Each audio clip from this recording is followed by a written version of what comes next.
welcome back to my channel. Asidi ay channel lo kaino ina cold pring ina torke ko. Cold pring is cold pring toroga Tamil lon gumba English gumba ngang sala punyam simjala ngang sala ko. Ba men ta de ngang sala ga moi reaction do yeng se ko. Nande do ay video sin ngai bi like to biramo subscribe to biramo aduga maka comment da nungai te de si soi adi si happening ko le ha do haibiramo ꯑꯗꯨꯗꯤ video ꯍꯧꯔꯁꯤ ꯑꯩ ꯐꯣꯟꯗꯤ ꯇꯧꯔꯗꯤ ꯈꯪꯅꯦꯕꯀꯣ ꯑꯗꯨꯅ ꯑꯩꯈꯣꯏ ꯃꯥꯏ ꯐꯣꯟꯗꯤ ꯇꯧꯔ ꯌꯦꯡꯁꯤ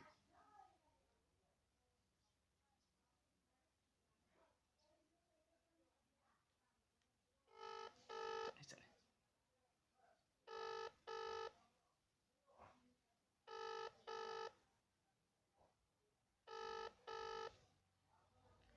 ꯄꯥꯏꯈꯠꯂꯨ ꯄꯥꯏꯈꯠꯂꯛꯇꯦ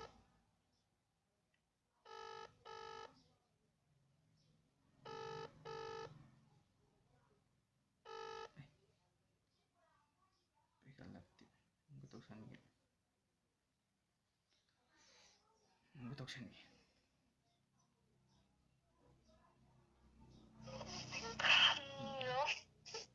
hello अभी भी वो इप्रे लोकोटे ना इप्रे लोना इत्रे लोकोटे ना फोन के बिजी इप्रे लोना पक्ति ले ना माय कावना खंगले भाई ने कौन ले लो हाँ नोए थाजलुना ना ये क्या है भाभी ये क्या है हिलर ये क्या तू थप्पड़ मारूंगा ये क्या है तू मेरा अपने से जान क्या है ए, तू हमको क्या में मैं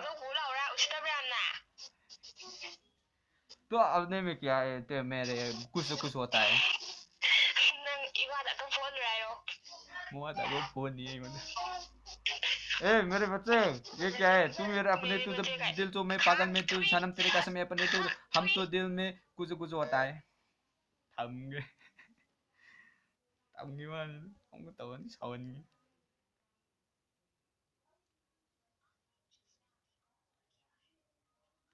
दूसरे कॉल पर व्यस्त है बिजी ले और भाभी आप जिस व्यक्ति से बात हेलो हाँ भाभी नो क्या है ये क्या है क्या थप्पड़ मारूंगा तू नहीं चाहिए तो बंग माई थाई ना मन माई पाई मन क्या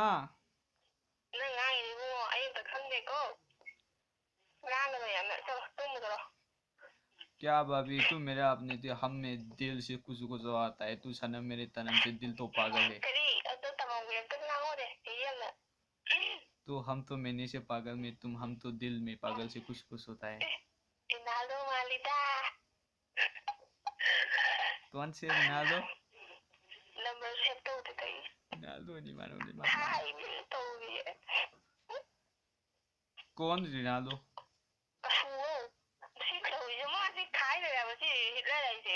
ओए मचन पक्ति थी रे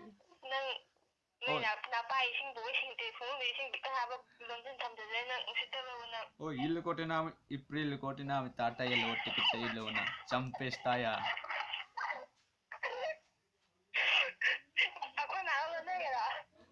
ये क्या माँ इप्रिल कोटे वाला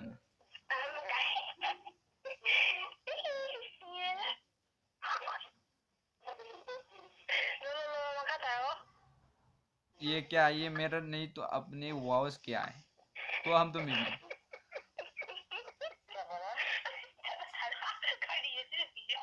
मूवी खाई चले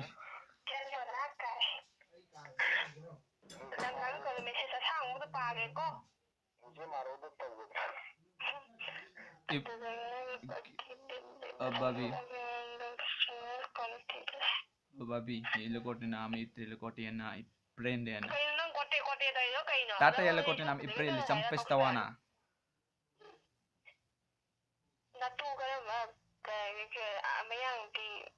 यार ये रिवील तो ए खांगे पाजन हेलो रोशनी है ꯑꯩꯅ ꯍꯤꯜꯂꯔꯅꯤ ꯑꯗꯨꯅ ꯑꯩꯅ ꯍꯥꯏꯗ꯭ꯔꯥ ꯁꯛꯇꯥ ꯑꯗꯨꯅ ꯑꯍꯥꯟꯕ ꯈꯪꯗꯕꯅꯤꯅ ꯅꯪ ꯈꯣꯟꯖꯦꯜ ꯐꯥꯔꯝ ꯑꯩ ꯀꯩꯅꯣꯒꯤꯀꯣ ꯌꯨꯇꯨꯕꯀꯤ ꯄ꯭ꯔꯦꯡ ꯇꯧꯕꯅꯦꯕ ꯅꯁꯥ ꯂꯥꯏꯛ ꯇꯧꯖꯔꯦ ꯏꯕꯨꯡꯉꯣ ꯀꯔꯤ ꯁꯕꯁꯀ꯭ꯔꯥꯏꯕ ꯇꯧꯔꯤꯗꯨꯗꯤ ꯑꯩꯅ ꯑꯗ ꯑꯩ ꯌꯨꯇꯨꯕꯀꯤ ꯄ꯭ꯔꯦꯡ ꯇꯧꯕꯅꯦ ꯚꯤꯗꯤꯑꯣ ꯍꯥꯄꯛꯅꯕ ꯍꯥꯏꯅ ꯃꯤꯉꯣꯟꯗ ꯅꯉꯣꯟꯗ ꯄ꯭ꯔꯦꯡ ꯇꯧꯔꯛꯄꯅꯦꯕ ꯄ꯭ꯔꯦꯡ ꯇꯧꯕꯅꯦ ꯅꯪ ꯃꯔꯥꯏ ꯅꯆꯤꯟ ꯊꯤꯔꯛꯀꯅꯨ ꯚꯤꯗꯤꯑꯣ ꯍꯥꯞꯇꯣꯏꯅꯤ ꯅꯆꯤꯟ ꯊꯤꯔꯛꯀꯅꯨ ꯚꯤꯗꯤꯑꯣ ꯍꯥꯞꯇꯣꯏꯅꯤ ꯅꯨꯡꯁꯤꯠꯇꯤ ꯀꯩꯅꯣ ꯌꯥꯔꯣꯏ ꯚꯣꯏꯁꯁꯦ ꯍꯥꯞꯀꯠꯂꯛꯑꯒꯦꯀꯣ ꯀꯥꯎꯋꯦ ꯂꯥꯎ ꯅꯇꯨꯗꯣ ꯄꯔꯦꯡ ꯄꯔꯦꯡ ꯅꯪ ꯀꯧꯈꯠꯂꯛꯏꯅꯦ ꯑꯩꯅ ꯆꯒꯠ ꯆꯒꯠ ꯉꯥꯡꯒꯅꯨ ꯃꯤ ꯚꯤꯗꯤꯑꯣꯗꯅꯤ ꯀꯔꯤ ꯚꯤꯗꯤꯑꯣ ꯂꯩꯔꯛꯄ ꯌꯥꯕ꯭ꯔꯣ ꯊꯝꯃꯒꯦ ꯚꯤꯗꯤꯑꯣ ꯁꯦꯝ ꯂꯣꯏꯔ ꯑꯃꯨꯛ ꯇꯧꯔꯛꯀꯦ ꯈꯔ ꯇꯧꯈꯤꯗꯧ ꯋꯥꯠꯂꯤ ꯑꯇꯣꯞꯄ ꯊꯝꯃꯦꯀꯣ ꯈꯪꯒꯤ ꯋꯥꯅꯤꯗ ꯈꯥꯏꯖꯤꯜꯂꯛꯄ ꯋꯥꯅꯤ ꯃꯣꯏꯅꯤꯅ ꯑꯇꯣꯞꯄ ꯑꯃꯨꯛ ꯇꯧꯒꯦ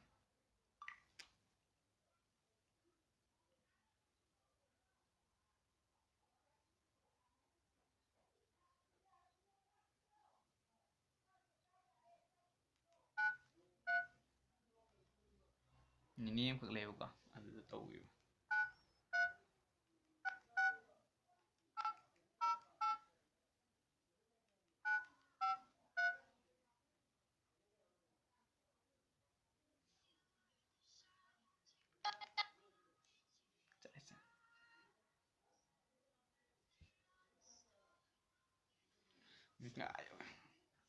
हेलो हेलो इप्रिल वाला कातने पाते ना तत्रेल कोटिना इलना तो हमें मिस कॉल करो ना इतरे लेना रॉन्ग नंबर है नहीं रोंग नंबर इतरे लकोटी वना तले कोटी चंपेस्ता वाला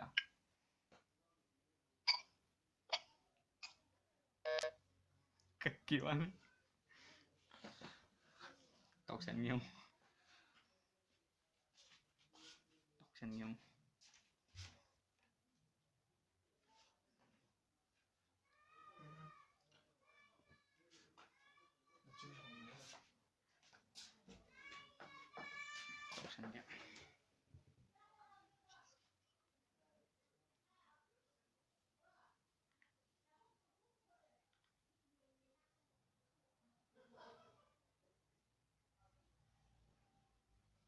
काय लेगे number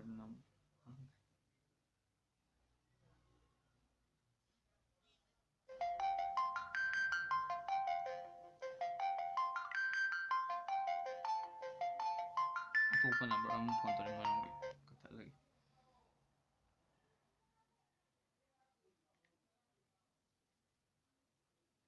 mang review number am tu dengan 9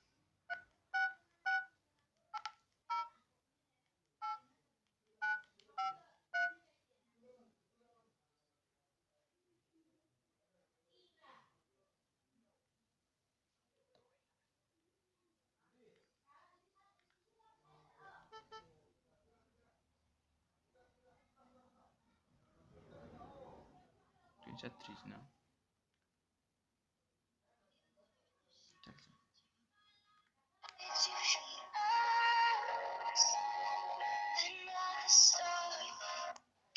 hello April ko tinami April na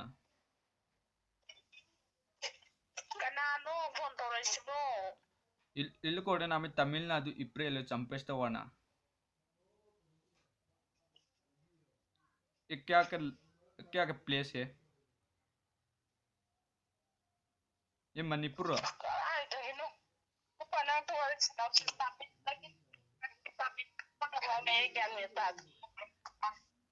इतने लोगों ने रिवील लग तो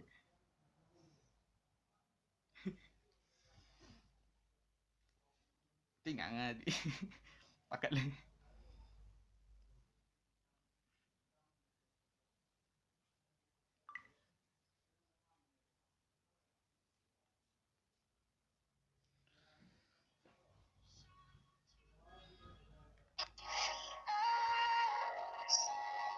ꯁꯤ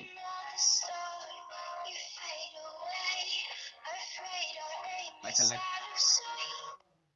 ꯍꯜꯂꯣ ꯑꯁꯤ ꯃꯅꯤꯄꯨꯔꯤ ꯑꯣꯏꯔꯕ꯭ꯔꯥ ꯍꯣꯏ ꯃꯥꯅꯦ ꯀꯅꯥꯅꯣ ꯑꯣ ꯑꯩ ꯇꯥꯃꯤꯜ ꯅꯥꯗꯨꯗꯒꯤ ꯇꯧꯔꯛꯄꯅꯦꯕ ꯌꯥꯝ ꯃꯥꯜꯂꯦꯕ ꯀꯅꯥꯅꯣ ꯍꯥꯏꯔꯣ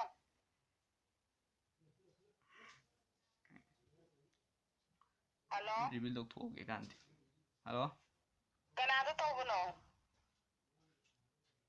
ꯑꯩꯒꯤ ꯕꯤꯍꯥꯔꯤ ꯄꯥꯟ ꯃꯅꯥ ꯊꯥꯐꯝꯗ ꯇꯧꯕꯅꯦꯕ ꯍꯧꯖꯤꯛ ꯂꯣꯛꯗꯥꯎꯟ ꯂꯩꯕꯅꯤꯅ ꯀ꯭ꯋꯥ ꯃꯅꯥ ꯌꯣꯟꯕꯁꯨ ꯌꯥꯗ꯭ꯔꯦꯕ ꯑꯩ ꯄꯩꯁꯥ ꯌꯥꯝ ꯄꯥꯏꯗ꯭ꯔꯦꯕ ꯑꯗꯨ ꯅꯪ ꯅꯝꯕꯔꯁꯦ ꯑꯣꯟꯅ ꯀ꯭ꯋꯥ ꯃꯅꯥ ꯌꯣꯟꯕ ꯌꯥꯗ꯭ꯔꯒ ꯄꯩꯁꯥ ꯄꯥꯏꯗ꯭ꯔꯒ ꯀꯩꯗꯧꯔꯕ ꯑꯩꯈꯣꯏꯗ ꯅꯝꯕꯔ ꯐꯣꯟ ꯇꯧꯔꯛꯏꯅ ꯑꯁꯤꯒꯤ ꯅꯝꯕꯔꯁꯦ ꯑꯩꯉꯣꯟꯗ ꯃꯤꯁ ꯀꯣꯜ 12 ꯂꯩꯔꯝꯕꯅꯦꯕ ꯀꯅꯥꯒꯤꯅꯣ ꯈꯪꯗ꯭ꯔꯦ ꯑꯩꯁꯨ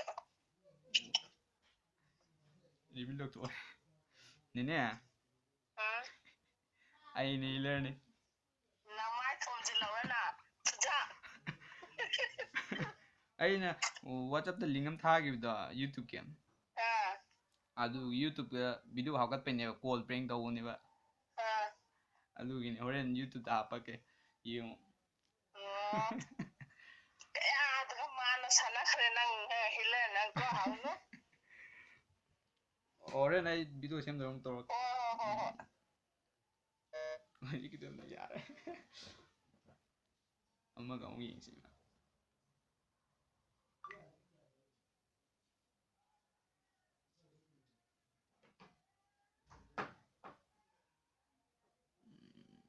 ꯏꯃꯥꯟꯅꯕꯤ ꯑꯃ ꯇꯧꯁꯟꯒꯦ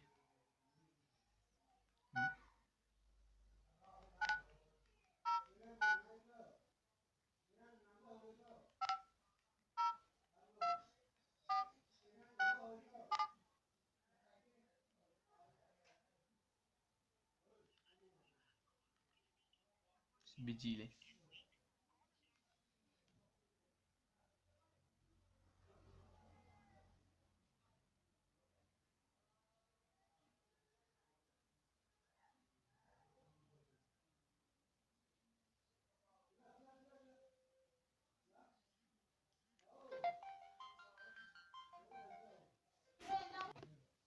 ꯏꯃꯥꯟꯅꯕꯤ ꯑꯃꯨꯛ ꯇꯧꯁꯟꯒꯤꯕ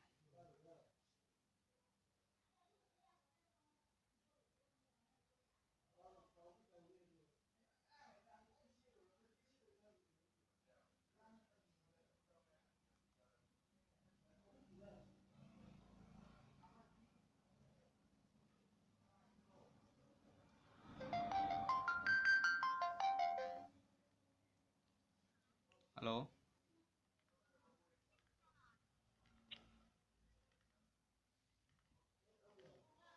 ꯍꯜꯂꯣ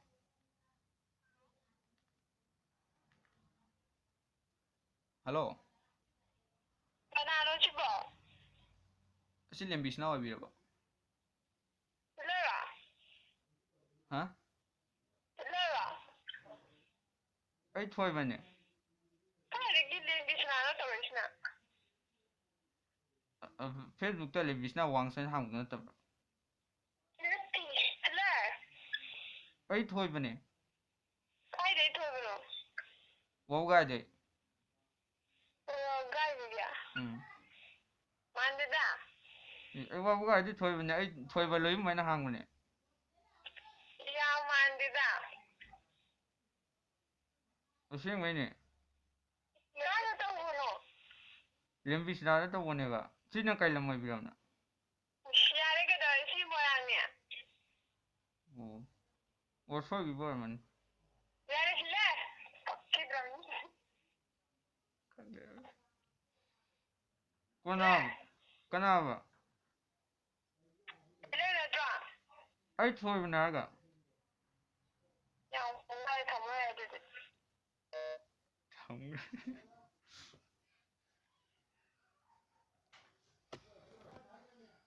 ꯃꯊꯪ ꯑꯃꯨꯛ ꯇꯧꯒꯦ ꯏꯃꯥꯟꯅꯕꯤ ꯑꯃꯗ ꯇꯧꯒꯦ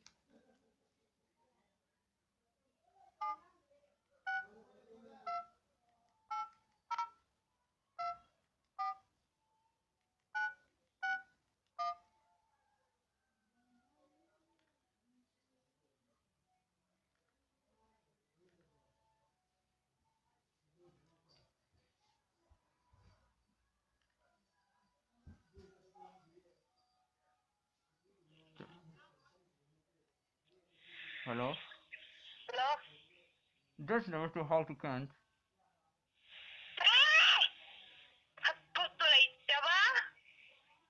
This never how to count. Which place is this? I will do Miss call for you.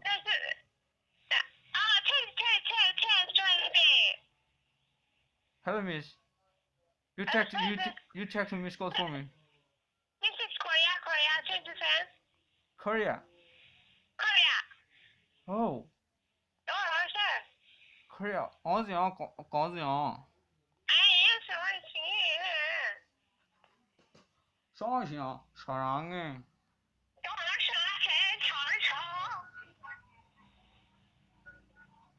Hello, how to your cuts in this number and to tag in how to tag some additional number to tag now.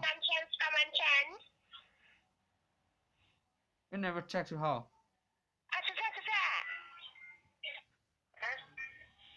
Bắt nó tới calendar nha. Calendar đấy. How to tag the numbers in my heart and never to tag cause I love you too.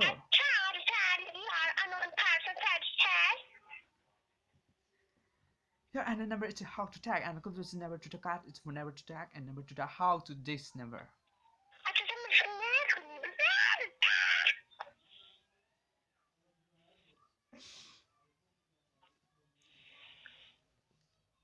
How are you doing now? How are you doing now? And never to tag and it's never to how the civilization in forward tags in real understand civilization never begins to know. What?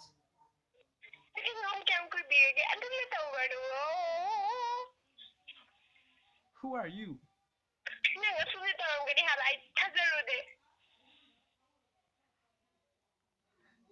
Karan tin tao ni bây giờ karan ta sẽ lấy gì ngon.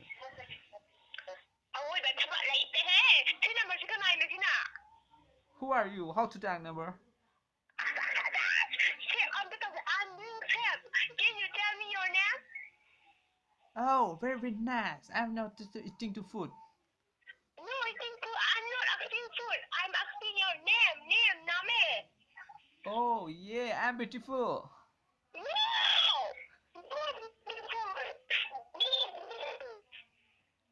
Never to tag and never to tag on how to dress.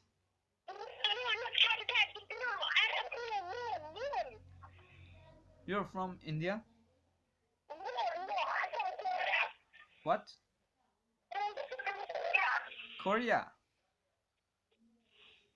Korea. Có gì ảo xuống có gì to. Nhà bà cảm sắp đi. Có gì to gì có gì to. Đi bị được phố ra mà tầm mang. Hello. Hello. Benes. Yes, tapi ai asal normal dah lah aku kaya. Ai đi hilal này. I know how nang hilal so I can. Có anh không hiểu ạ? It's kind of hair. Nang kondedo. Anh còn chơi luôn. Yes, I can recognize the voice. Ai YouTube की prank cái nó xem bane ba. Do. Adi to kuna ya si video xem rồi kamu to. Tamai.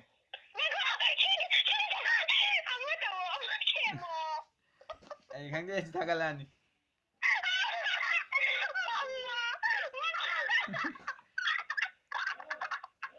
Kami ko ay horin tawag.